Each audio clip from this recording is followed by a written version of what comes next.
Bonjour, c'est Jérémy. On se retrouve dans cette vidéo pour savoir comment repérer l'allergie de l'intolérance. Alors on va voir que la conséquence d'une intolérance ou d'une allergie n'est pas du tout identique sur notre santé. On va commencer donc avec l'intolérance. L'intolérance en fait c'est une réaction de l'organisme par rapport à une substance. Alors la substance on peut l'obtenir par rapport à la respiration, on peut l'ingérer par l'alimentation, par un aliment ou un ingrédient en particulier. Les conséquences vont être plutôt bénignes de manière générale.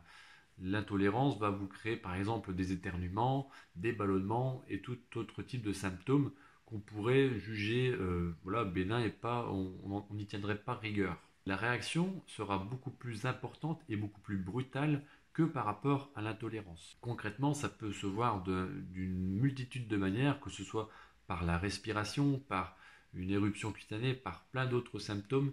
Alors comment l'intolérance peut être gérée? Alors c'est assez compliqué parfois à déterminer, simplement parce que voilà, c'est un symptôme qui n'est pas forcément très, comme je l'ai dit, très important, très visible, ou qui nous pose vraiment de réels problèmes. Donc le fait de devoir trouver la substance qui nous pose problème, ça peut être assez compliqué.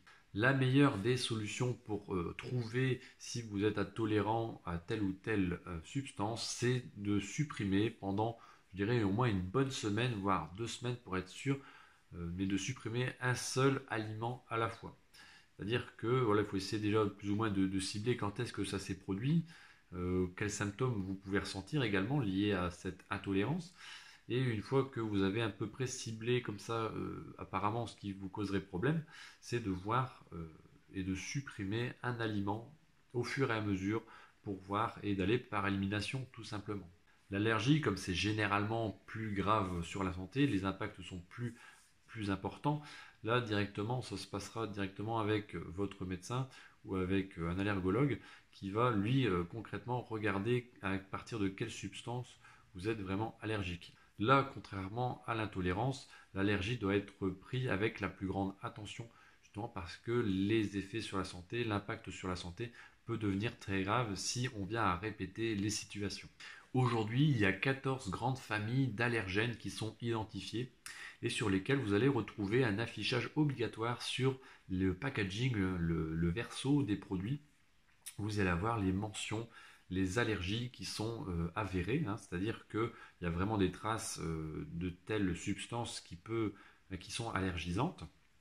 Mais vous pouvez aussi retrouver également la mention trace possible.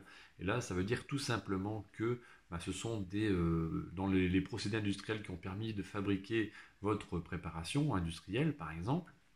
Vous avez donc dans cet atelier de fabrication d'autres préparations qui sont à base ou qui contiennent des produits allergisants. Donc les industriels, pour se couvrir, et puis aussi, ce qui est tout à fait logique, hein, pour prévenir le consommateur, va mentionner la mention trace possible d'arachide, par exemple. Alors aujourd'hui, voilà, il y a 14 grandes familles. On retrouve par exemple les plus connus, c'est le gluten, hein, qu'on entend de plus en plus. On va retrouver les arachides, tout ce qui est lié aux fruits à coque, les produits issus de la mer, les sulfites. Donc pensez toujours que l'intolérance, on peut vivre avec si les symptômes ne sont pas très graves. On pourrait même prendre l'habitude d'avoir des troubles ou des petits ballonnements après les repas et ne plus s'en rendre compte par habitude.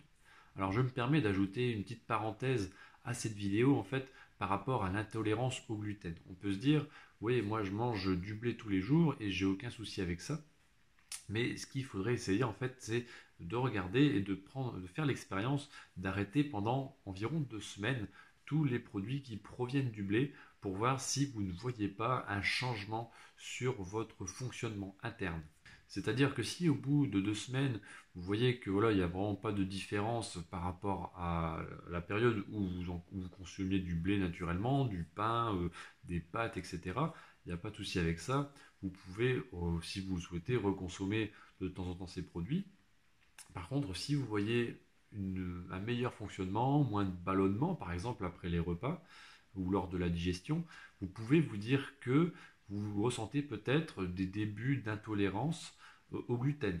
Et c'est la manière, façon la plus simple de voir si vous êtes concerné ou non par une intolérance alimentaire. Si vous avez d'autres questions auxquelles je n'ai pas répondu ou je n'ai pas été assez clair dans cette vidéo, merci de me poser vos questions dans la barre des commentaires. Si vous avez apprécié la vidéo, merci de la partager un maximum. Inscrivez-vous en bas de la vidéo pour recevoir 1 heure de formation offerte pour une alimentation saine et équilibrée. En attendant, on se retrouve pour une prochaine vidéo. Prenez soin de vous, mangez sainement et à bientôt.